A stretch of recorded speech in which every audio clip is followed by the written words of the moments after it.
We had Thursday night stuff to do, so we bumped it till today.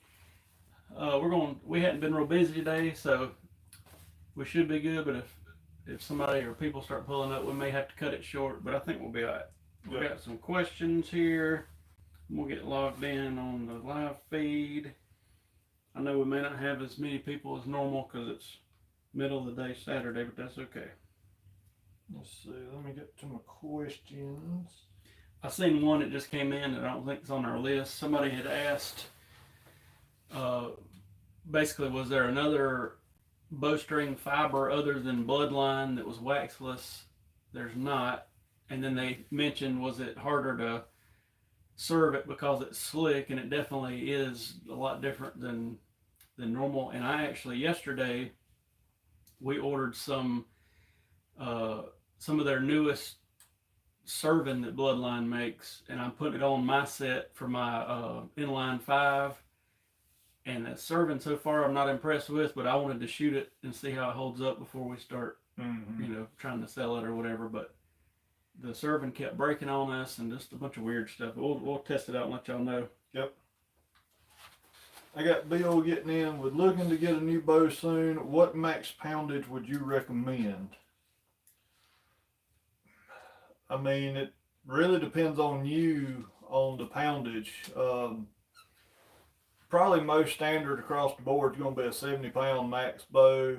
With those you can let them off to 60 pounds. Matthews, you can change it with the switch weight mods on those particular models. Mm-hmm. Some of those you can let, like the Bear stuff we got here, most of it will go down to 30 or 40 pounds and all the way up to 70. But so it really just that's going to be one that you'd have to decide on. But I guess a standard draw weight that we see would be between 60 65.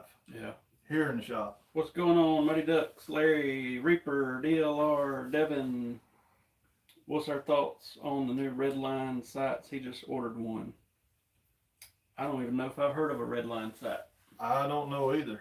Tell us some more about it. Yeah. Or did somebody start making a new red dot or something? I'm not sure. I'm not 100%. Alan gets in, says looking at getting a Raven or 10-point. Which one is better? To be honest, my gut feeling is the 10-point is better, but there's a lot more Ravens out there. We are not a direct Raven dealer, but from what I've heard, it's a pain in the butt if you need parts for it. And 10-point seems to be the opposite, but there's not as near as many, so I don't know. It's hard to say, but we work on way more Ravens here, but I think 10-point from a customer service aspect is better, so I guess you just pick your battle there. What's the wait time on strings looking? Going to order some today. About probably a little less than 2 weeks, but I like to tell people 2 weeks just in case we get backed up real quick. Redline is a new accessories company. I'll have to look it up. I hadn't even heard of it that I know of. Me neither. Let's see. Ben gets in and says, do you guys use factory or you Frips?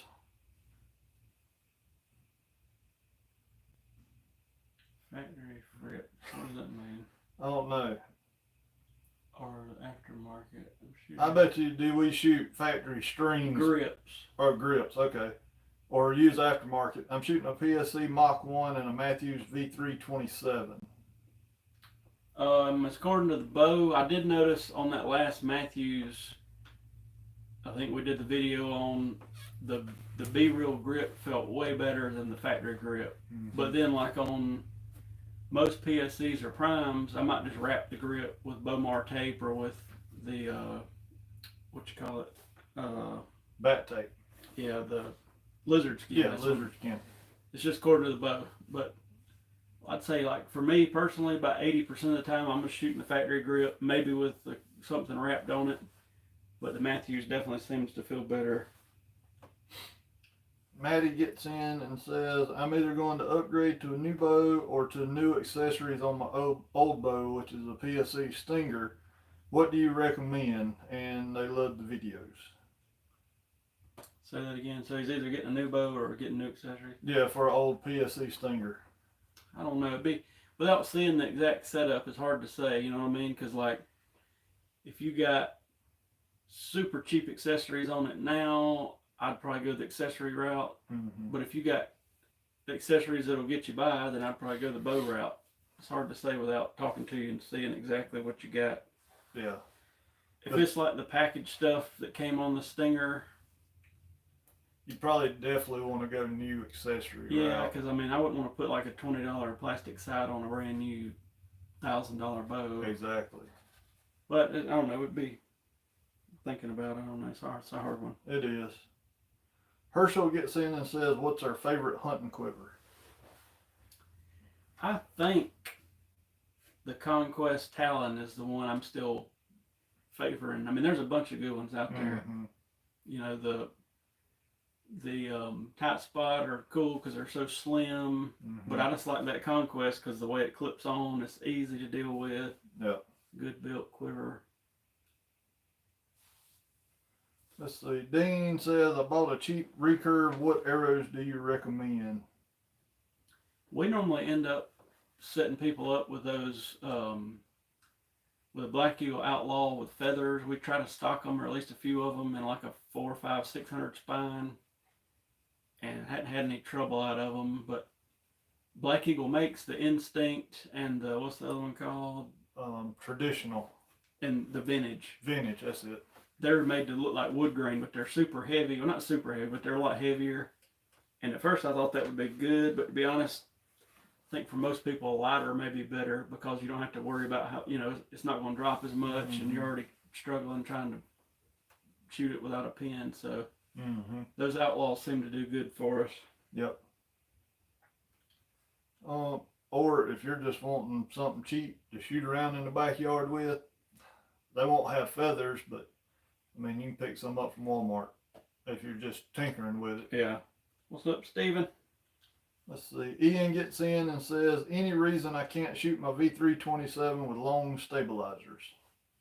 No, I mean, you don't see it a ton. Just, you know, most people get a little longer bow if they're going to be tournament shooting with it. But I mean, I've seen people shoot little bows with long stabilizers and do just fine. You know what I mean? So no, there's not it won't hurt anything. You know what I mean? So I did back in the day on that Matthews Z-Lite I had. I remember a guy shooting long stabilizers on the MQ-32, and I thought, what in the world? But he shot it great. So, but no, go for it. Yep.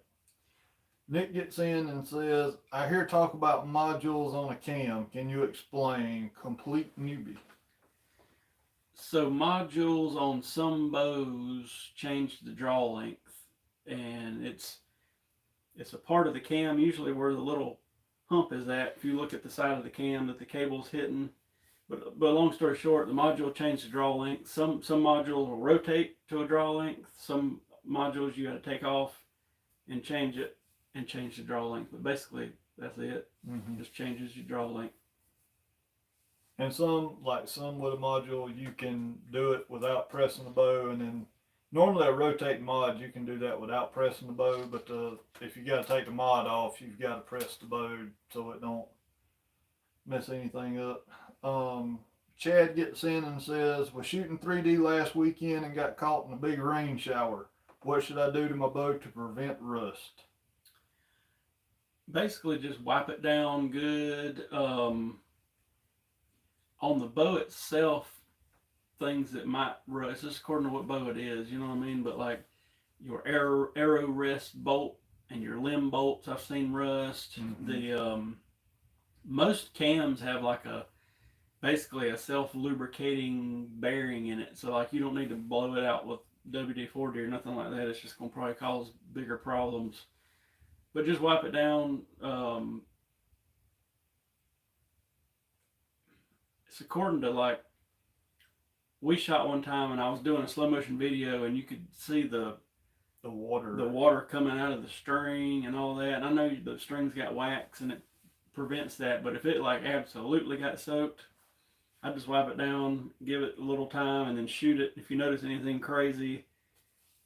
But you probably won't, but if you do, maybe get a shop to look at it, or maybe throw a new string set on it, or have somebody take the bow apart and really look in those limb pockets and stuff, make sure nothing's rusted. But that's probably not something you have to do. Basically, just wipe it down, keep shooting it, you'll be fine. Yeah. When we've got caught in rain or anything like that, I normally will give it 2 or 3 days and let the bow.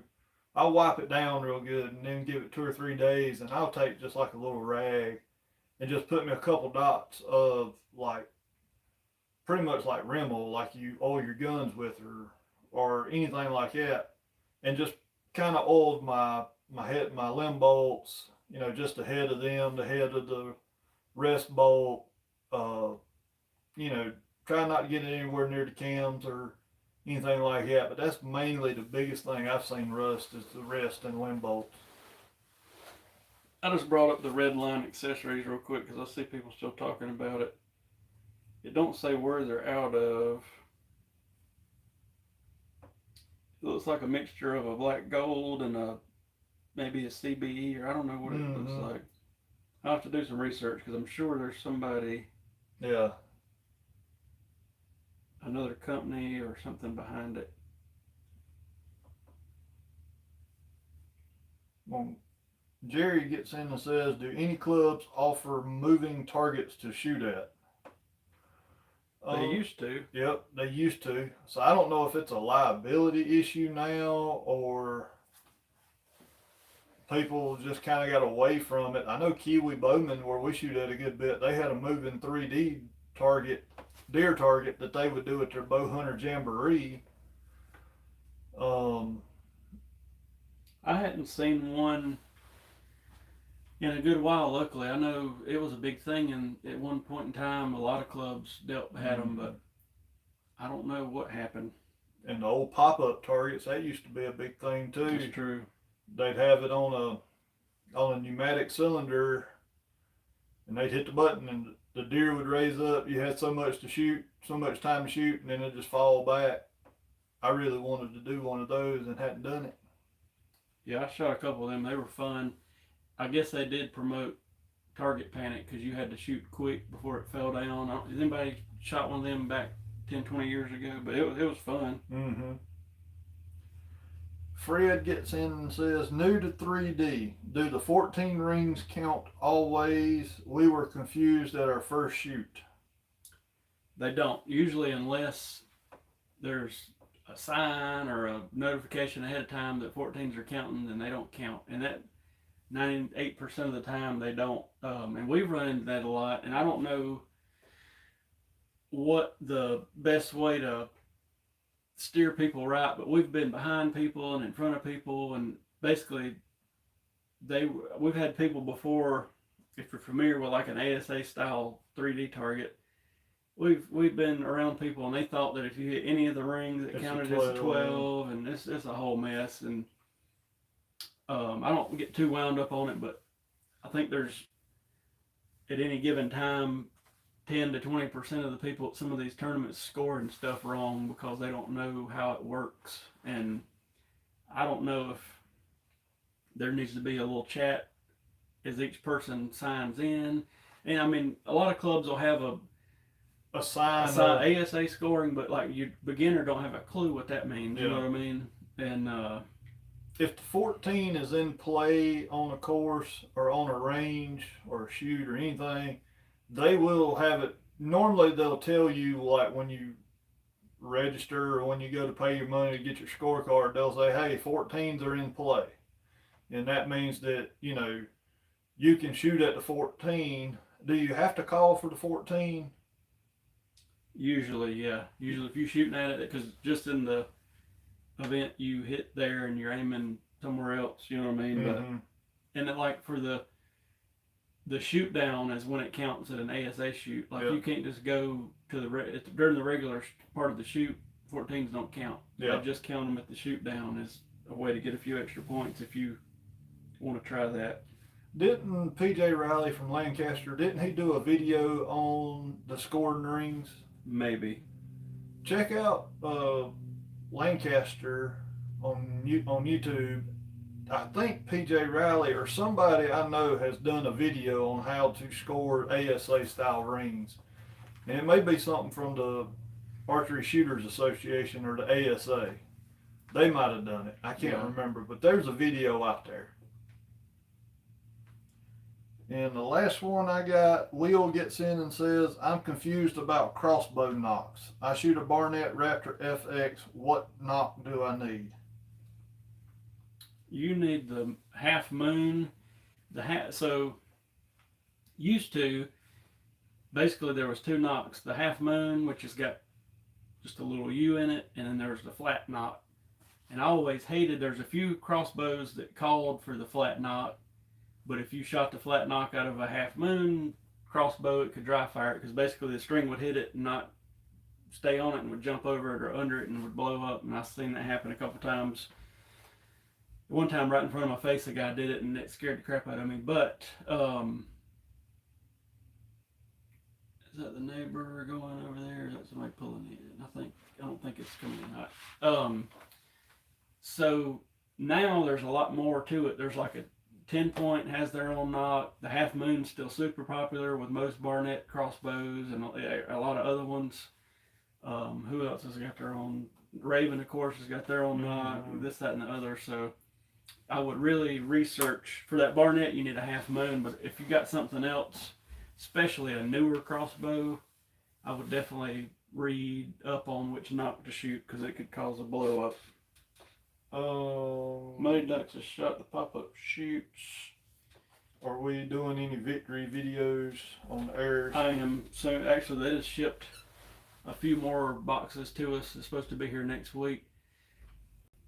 I really like the victory airs. The only complaint that I've got is we still don't have all of our orders that we ordered going on 4 to 5 months ago come in yet, and that's the dead part of the year. So I don't like that, because that just means when it gets busier, we'll never get any more arrows in. But the ones we've got, I've been happy with, which we tinkered with Victory and have for a while now, but we hadn't ordered as many as we've got.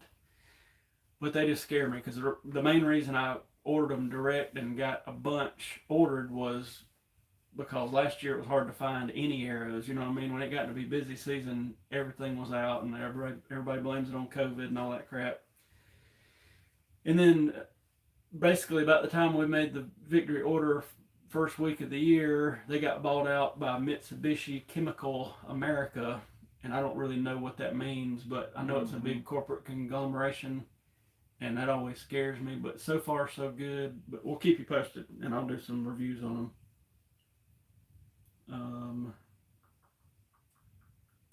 What's the name of the Devin Merritt new release aid? Yeah, I hadn't watched the video yet. I think TJ watched it while I went to get us some food a minute ago. I did see the dry fire video when I come back. We're glad he's still got all his teeth. Yep. How does a hinge release work? A hinge. I always get hinge, because when I think hinge and back tension, I think all the same release, but that's just what I think. But a hinge is just basically, I guess to put it as simple as I could think to put it, when you twist it enough and it drops off the hook and it fires. You know what I mean? They call it it's just according to which one you're talking about, but there's a moon on most of them, and you can get them with a click and without a click, and even like Hot Shot makes them that don't have none of that. It's just a straight up hook, and you just twist it and it hops off of it. But the basic principle is on any of them, once you twist it far enough, and you can, most of them set how far that is, that it'll fire. And it's supposed to be surprise, but I will say when I've shot them, I mean, I pretty much know at what point it's going to fire, and I can still anticipate it. So to me, the only super surprise shot that I can do is with a resistance release, and that's one where it goes off basically on a certain poundage. So you hold the button down, get it back, let it go, and then as you pull, well, let's say when it hits 10 pounds. Yeah, 10 pounds, boom, it fires. And yeah, you could still kind of know where that's going to be, but it's going to be the most surprise you could get. Any fat shafts coming from Victory, supposedly, but I have no clue when. They ship crossbow bolts, I think is what we got coming this time. And there's still 2 pages of stuff we've still not got. So, Yeah.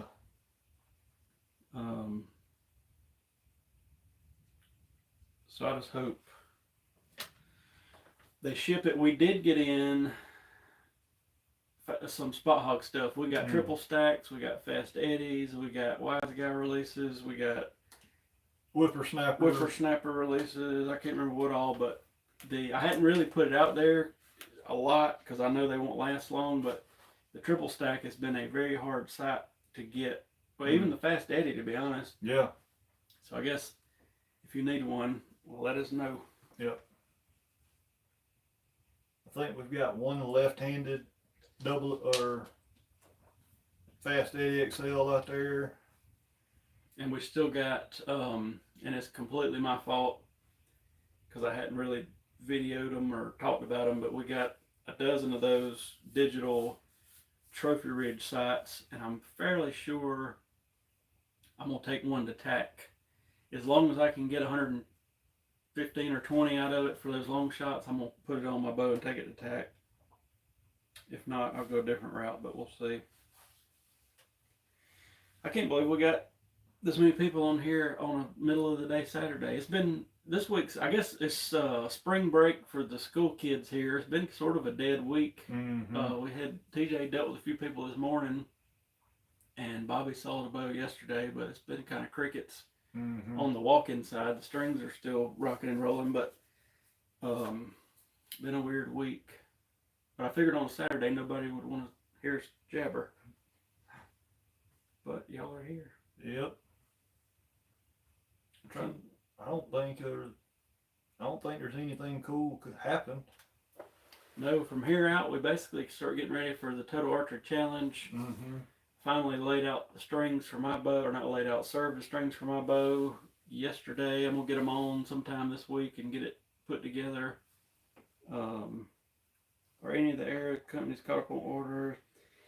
Black Eagle has been good to us about the stuff we've ordered. They got it here pretty quick. I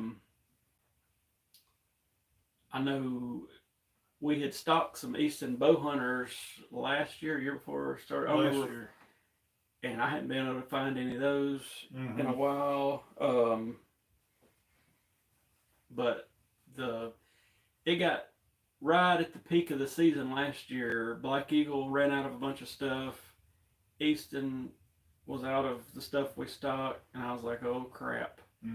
So that's what brought Victory along, and I was really hoping, I mean, I don't want to like downplay them or whatever, but I just hate that we made a January order and still hadn't got it. You know what I mean? That's not good when it's the dead season.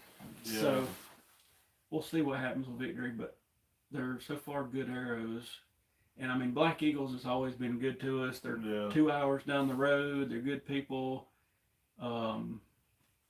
I guess other than that, them briefly running out of some stuff last year, which, I mean, everybody did. It's not like it was just them or anything, but that was about the only hiccup we had inventory-wise. And then sights are the big thing now. You know, we were going to order Excel sights, and they told us 6 to 8 months, so we didn't even order them. Yeah. Spot Hog had told us it might be 4 to 6, but they got them here in like 2.5 or 3, so that was good, and we still got more of them coming. Hamsky's been pretty good about being in stock, except for the Epsilon. Yeah. But just in my research, I think I'm still happy with the Trinity. You know what I mean? Yeah, to me, the Epsilon's big selling point is if you got a Matthews, it'll fit on the Matthews and be slimmer. Yeah. With their mountain bracket, but I don't know. We got one in there right now to put on, but I hadn't had my hands on a bunch of them, so I don't have a huge opinion on them yet. But the Trinity's been great. Chad, I would say, you know, at least 2 dozen. I mean, that's what I take every year. I think we kind of went a little overboard the first year we went. We took like 2.5 dozen because we didn't know what to expect. But I took like 2.5 dozen that first year, and believe it or not, I need to order some to replace where like few I shot shot a deer with, or just lost in the yard shooting or whatever. I've got a few to replace, but other than that, about 2 dozen should be fine. I wouldn't go in there with 5 or 6 because we've seen people, be like 2 or 3 targets ahead of us, and we're looking and they ain't got but like 5 arrows in their quiver, and they about 4 or 5 targets ahead of us and come walking back out with 0 arrows, and they're like, "What happened? We lost all our arrows." Yeah. But you should be good with about 2 dozen. Yeah, that should be plenty. Last year we did good. I think the year before we might have broke 3 or 4 a piece or something. But when you get to those like 110, 120 yard shots, you never, and it's windy or whatever, you don't know what's going to happen. So. And plus, it's one of them too. If you don't feel comfortable, like we had a guy in here earlier, they're going and said it was their first time. You don't, if you can only get like 60 yards out of your side or whatnot, you can walk up to that 60 yards. You don't have to shoot from the cone. You can actually walk up. They ain't going to say nothing to you walking up. They actually tell you, hey, if you're not comfortable, go to where you're comfortable. Bruce, TJ's got his bow ready. I hadn't done anything to mine, but I did build that string yesterday, so I may put a video together this week of stringing it and getting everything on it. I was just looking. These are my tack arrows in this tube back here, just seeing how many was in there. I'll probably have about 12.5, so I should be good. But I got to get my bow set up, and then we got a local shoot in about 2 weeks. I think I'm gonna shoot the tack set up there just to get used to it, because I hadn't shot that inline 5 at all. I hadn't even set it to my draw length or nothing. So the only thing I've done to mine is I did build a set of strings, put it on, I paper tuned it, and that's as many shots as in it. There's just 2 or 3 to paper tune. So I still got to do a little walk back tune on mine, and I took it home thinking I was going to be able to shoot at the house, and I had wind blowing 90 miles an hour for about 3 or 4 days, and then it started raining, and I'm like, well, I ain't getting out here and getting wet. How many shots over 100 yards? Honestly, the prime course, I'd say, was mainly between 60 and 80. Yeah. If they set it up the same way they have the last couple times we've been, the first, you're going to range anywhere between 35 and roughly 70, 80 yards. There's a big field in the back. You'll shoot 1, 2, 3 long shots right there. They range anywhere from 100 to 120. Yeah, I wouldn't say over 100. There ain't no more than about 3 or 4. It's just mainly right there in that little field that you'll be right around, that 90, 100 yard mark. And then, like I said, they always put that one out there about 120. But yeah, I'd say on average you're shooting 60 or 70 or maybe 80, somewhere in there. Mm-hmm. And I remember we had a couple 30s. Yeah. But it's not, like every shot's not 120 or nothing. No. But they will stretch them out. The one on the prime, you shoot off the rock. And I think it ends up being somewhere between a 70, 80 yard shot on it downhill. It's pretty neat, because I guess they'll do it the same, because it's been the same for several years. But you kind of come out of the course on this, what would you call it? I mean, you like on the side of almost a mountain, but it's a little flat, small field, and you can see, like, it's super pretty out there. There's mountains and all that, but they'll have them way down. It'll be like the first or second shot's usually that 115, 120. The way they did it last year, we shot a moose, an elk, and then we shot the tiger. And then once you shoot it, you go down the trail through the woods. Yeah. But you end up circling back and you shoot 2 or 3 more long shots in the field on the back side of those. So, like I said, maybe 5 or 6 shots that are, 95, 100 plus. What's up, Hayden? Hey, are you going to tack, Hayden? I think you mentioned it. I can't remember. Maybe I'm crazy. I think he said he was shooting the Hoyt course. Okay. I think. But it won't be too much longer, and we'll be gearing up for that. What do we got, about a month now? Yeah.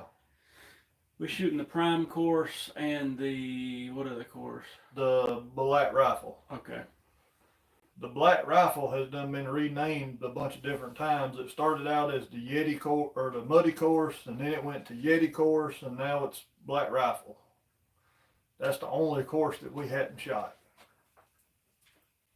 It's just a lot of walking, but not like unreasonable. Just take you some water, you'll be fine.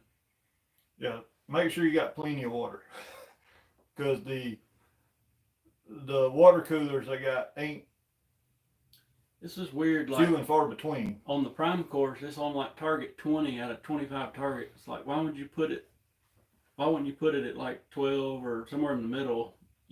We first time we shot it, we were basically like, all right, there's no water out here, and we were out of water, and we were like, oh crap. And then we get to like target 20, 21, and there's a cooler, and it's like, why would it be here?